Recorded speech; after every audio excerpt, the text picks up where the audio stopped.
Avant de savoir marcher, Arnaud gambadait dans ses champs d'igname. Pour lui, cette culture fait partie du patrimoine de son village. D'ailleurs, il se plaît à dire que dans sa région, il y a le château de Chambord, mais aussi l'igname de Saint-Claude. Aujourd'hui, avec Michel, ils récoltent les derniers tubercules qui leur serviront de plan. Et là, c'est des ignames qu'on voit qui sont quand même pas très gros et assez fins. Et par contre, quand on va les replanter l'année prochaine, ils pourront faire jusqu'à 70 à 80 cm de profondeur.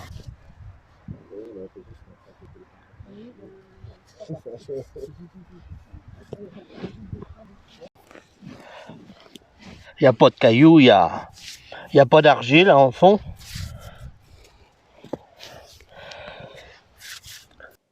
C'est un microclimat et la terre très sableuse du Val-et-Loire qui permettent cette culture. L'igname y a pris racine depuis le début 1900 et plusieurs hypothèses sur l'origine de ses premiers plants sont partagées. D'après la légende, un ambassadeur de France à Pékin, M. de Montigny, qui aurait eu des contacts et qui aurait implanté l'igname en France. C'est une version.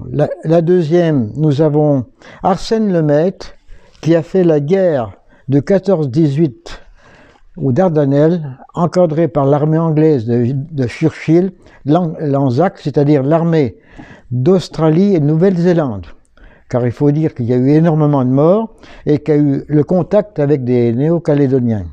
Alors, à Saint-Claude, Claude Robert, c'est lui le premier qui a cherché à éliminer les grands ignames, à sélectionner mais sur des années et des années pour obtenir une igname assez courte, propice à l'arrachage, mais il s'avère que l'igname courte est plus sensible aux maladies que la longue.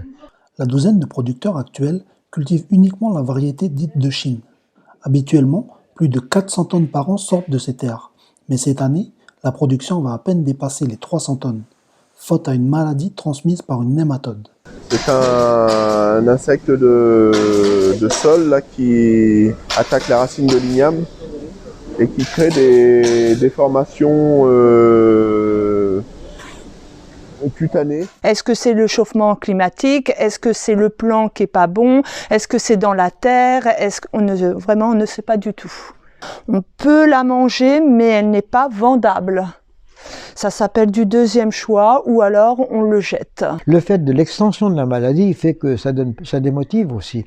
Le gars qui a une récolte et puis qui fout la moitié en l'air, il se dit est-ce que ça va durer longtemps, hein? Malgré ce frein à la production, les cultivateurs d'igname de Saint-Claude et des villages voisins entendent bien faire perdurer cet héritage. Conformément aux consignes liées à la pandémie du coronavirus, la fête de l'igname à Saint-Claude prévue ce mois d'avril est reportée à une date ultérieure. Allez, là,